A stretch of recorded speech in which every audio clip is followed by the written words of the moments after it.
এখানে মাছের একটা মাথা নিয়েছি। কড়াইতে তেল গরম হয়ে গেলে মাছের মাথাটা দিয়ে দেব। তেলটা বেশ গরম হয়ে এসেছে। এবার নুন হলুদ মাখিয়ে মাছের মাথাটা দিয়ে দিচ্ছি। মাছের মাথাটা টুকরো করে নিয়েছি যেহেতু ভাজতে সুবিধা হবে। এইভাবে উল্টে পাল্টে ভালো করে মাছের মাথাটা ভেজে নিলাম। ওই একই কড়াইতে 250 গ্রাম মুগ ডাল নিয়েছি, ভালো করে ধুয়ে এটাও ভালো করে ভেজে নেব। এটা একটু ভালো করে ভাজতে হবে।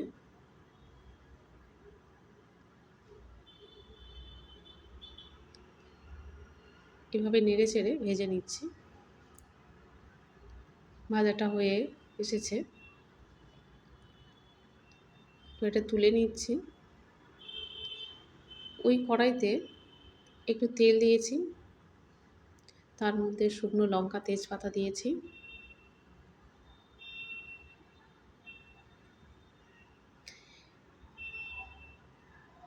এর মধ্যে দেব গোটা গরম মশলা, দারচিনি এলাচ লবঙ্গ এর মধ্যে দিয়ে দিলাম।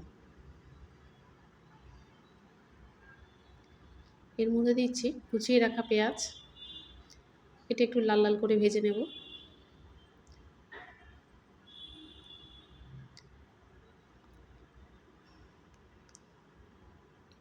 এবারে এর মধ্যে দিচ্ছি গোটা জিরে,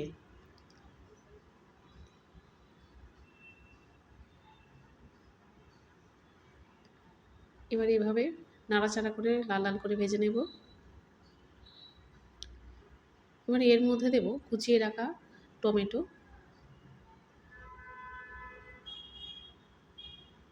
এটাও ভেজে নিতে হবে।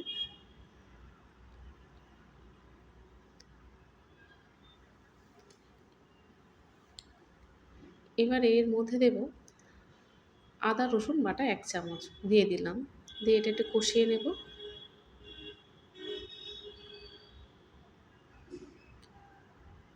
এভাবে বারবার নাড়াচাড়া করে কষিয়ে নিতে হবে। এবারে দেব স্বাদ মতো নুন, দিলাম 1 চামচ শুকনো লঙ্কার গুঁড়ো, 1 চামচ জিরা গুঁড়ো, 1 চামচ ধনিয়া গুঁড়ো, আর দিলাম 1 চামচ হলুদের গুঁড়ো। এবার মশলাটা সব দেয়া হয়ে গিয়েছে, ভালো করে কষিয়ে নিচ্ছি।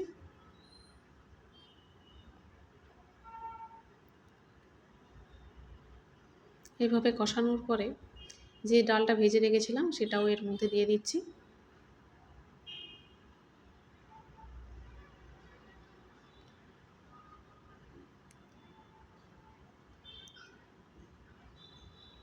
ডালটাও দিয়ে দিলাম, এবার এটাও একসঙ্গে কষিয়ে নিচ্ছি।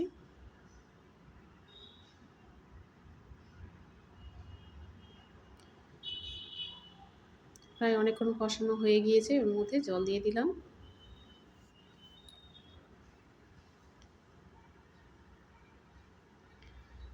জলটা আর একটু লাগবে।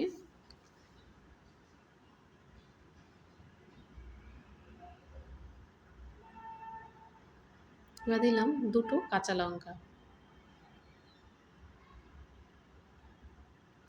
এবার একটু সিদ্ধ হয়ে গেলে মাছের মাথাটা দিয়ে দেব।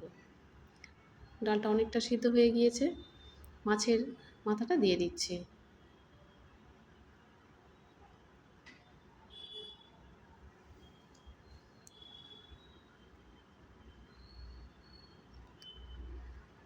কুড়ি মিনিটের মতো লাগবে পাখিটা সেদ্ধ হতে।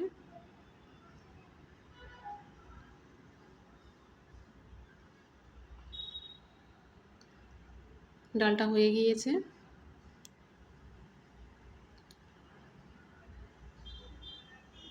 ডালটা একদম হয়ে গিয়েছে। এবারে এর মধ্যে দেব অর্ধেক চামচ ঘি,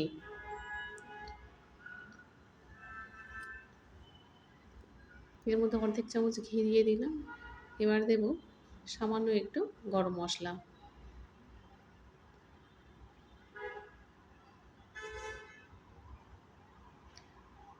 রান্নাটা একদম রেডি হয়ে গিয়েছে।